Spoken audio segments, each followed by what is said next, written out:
विधानसभा अध्यक्ष राहुल नार्वेकर हे गेल्या काही दिवसांपासून सर्वाधिक चर्चेत असलेले आपणाला पाहायला मिळत आहेत। शिवसेना आणि राष्ट्रवादी काँग्रेसच्या फुटीनंतर पक्ष आणि चिन्हाच्या बाबतीचा निर्णय नार्वेकरांनी विधानसभा अध्यक्ष म्हणून पक्षीय बलबाला पाहता अनुक्रमे एकनाथ शिंदे आणि अजित पवारांच्या बाजूने दिला होता।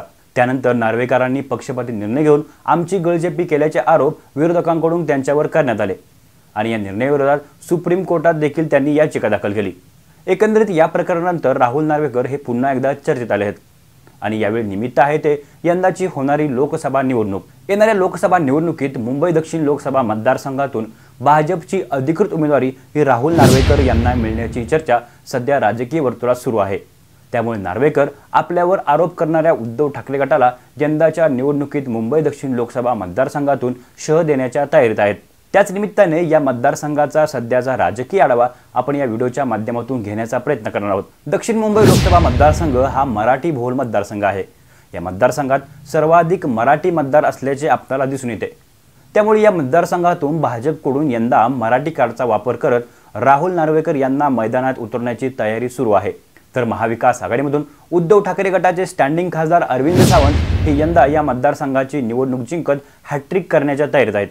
गत 2 लोकसभा निवडणुकीत सावंतांपुढे काँग्रेस उमेदवाराचं आव्हान होतं, परंतु यंदा मात्र राज्यातील बदललेल्या राजकीय समीकरणामुळे गत निवडणुकीत साथीला असलेला भारतीय जनता पक्ष हा त्यांच्यापुढे मैदानात असणार आहे।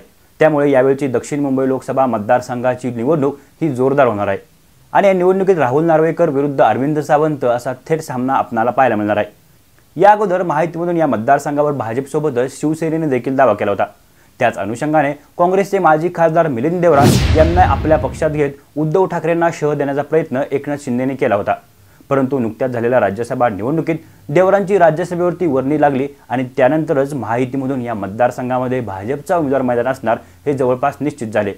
अशातच भाजपकडून मंगलप्रभात लोढा, यशवंत जाधव आणि राहुल नार्वेकर यांची नावे ही सर्वाधिक चर्चेत होती, परंतु या मतदारसंघातील मराठी मतदारांची संख्या पाहता सोबतच ठाकरेंच्या अरविंद सावंत यांना तगडी लढत देण्यासाठी मराठी उमेदवार म्हणून राहुल नार्वेकरांची उमेदवारी निश्चित केल्याचे समजते।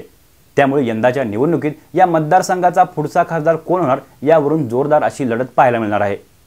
या मतदारसंघाचा राजकीय इतिहास आपण जर पाहिला तर या मतदारसंघातून काँग्रेसचे ज्येष्ठ नेते बुडी देवरा हे जवळपास 4 वेळा लोकसभेवर निवडून गेले होते।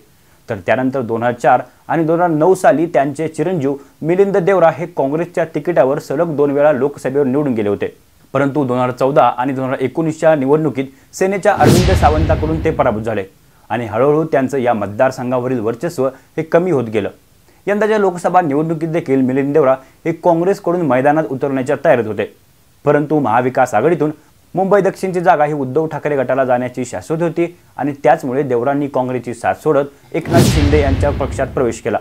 त्यामुळे मिलिंद देवरा हे शिंदेच्या शिवसेनेकडून मैदानात उतरत पुन्हा एकदा अरविंद सावंत यांना तगडी फाईट देणार अशी चर्चा सर्वत्र सुरू होत्या, परंतु गेल्या काही दिवसापूर्वी झालेल्या राज्यसभा निवडणुकीत देवरांची शिवसेनेतून राज्यसभा खासदार म्हणून वर्णी लागली आणि त्यानंतरच भारतीय जनता पार्टीने आपली ताकद या मतदारसंघात वाढवण्यासाठी अप्रत्यक्षरित्या देवरांना शिंदे गटात घेतल्याचे सिद्ध झाले।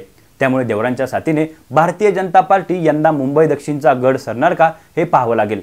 या मतदारसंघाचा भौगोलिक आढावा घ्यायचा म्हटलं तर या मतदारसंघात वरळी, शिवडी, भायखळा, मलबार हिल, मुंबादेवी आणि कुलाबा या विधानसभा क्षेत्रांचा समावेश होतो। त्यापैकी वरळी आणि शिवडीमधून अनुक्रमे आदित्य ठाकरे आणि अजय चौधरी हे उद्धव ठाकरे गटाचे आमदार आहेत, तर कुलाबामधून राहुल नार्वेकर आणि मलबार हिलमधून मंगलप्रभात लोढा हे भारतीय जनता पार्टीचे आमदार आहेत। तर मुंबादेवी विधानसभा मतदारसंघातून काँग्रेसचे अमीन पटेल आणि भायखळामधून शिवसेने शिंदे गटाच्या यामिनी यशवंत जाधव या आमदार आहेत। आमदारांच्या संख्येवरून या मतदारसंघात महाविकास आघाडी आणि महायुतीची समसमान अशी ताकद दिसून येते, परंतु हा मतदारसंघ जुन्या शिवसेनेला मानणारा मतदारसंघ आहे। त्यामुळे फुटीनंतर येथील मतदार वर्ग नेमका कोणासोबत जाईल यावर या मतदारसंघाची बरीच गणिते अवलंबून आहेत, परंतु शिवसेना फुटल्यानंतर उद्धव ठाकरेंना या मतदारसंघातून सहानुभूती मिळण्याची शक्यता आहे आणि त्याचा फायदा मतांच्या रूपात यंदाच्या निवडणुकीत ठाकरे गटाच्या उमेदवाराला होण्याची शाश्वती दिसून येते। तर याच्या विरुद्ध दुसरीकडे काँग्रेसचे माजी खासदार मिलिंद देवरा हे शिवसेनेत गेल्याने महायुतीची या मतदारसंघातील ताकद वाढली आहे। याचबरोबर राज्यसभा खासदार तसेच केंद्रीय मंत्री पियुष गोयल हे देखील याच मतदारसंघातून येत असल्याने त्यांची साथ देखील भाजप उमेदवाराला यंदाच्या निवडणुकीत मिळणार आहे। सोबतच भारतीय जनता पार्टीचे 2 ताकदवर असे आमदार या मतदारसंघात आहेत। त्यामुळे या सर्व गोष्टींचा फायदा भारतीय जनता पार्टीच्या उमेदवाराला यंदाच्या निवडणुकीत होण्याची चिन्ह आहेत। एकूणच मुंबई दक्षिण लोकसभा मतदारसंघाची यंदाची निवडणूक ही अत्यंत चुरशीची होणार असून या निवडणुकीत भारतीय जनता पार्टीचे राहुल नार्वेकर हे उद्धव ठाकरे गटाच्या अरविंद सावंत यांना धक्का देत या मतदारसंघावर भारतीय जनता पार्टीचा झेंडा फडकवतील का, तर या उलट उद्धव ठाकरे पुन्हा एकदा आपली ताकद वापरत अरविंद सावंत यांना या मतदारसंघातून लोकसभेवर पाठवणार का हे पाहणं महत्त्वाचं आहे। एकंदरीत यंदाच्या लोकसभा निवडणुकीत दक्षिण मुंबई लोकसभा मतदारसंघातील मतदार हा कोणाच्या पाठीशी राहील असं आपल्याला वाटतं हे आपण आम्हाला नक्की कळवा। आणि हा संपूर्ण व्हिडिओ आपल्याला जर आवडला असेल तर चॅनलला सबस्क्राईब आणि व्हिडिओला शेअर करायला विसरू नका। तोपर्यंत धन्यवाद।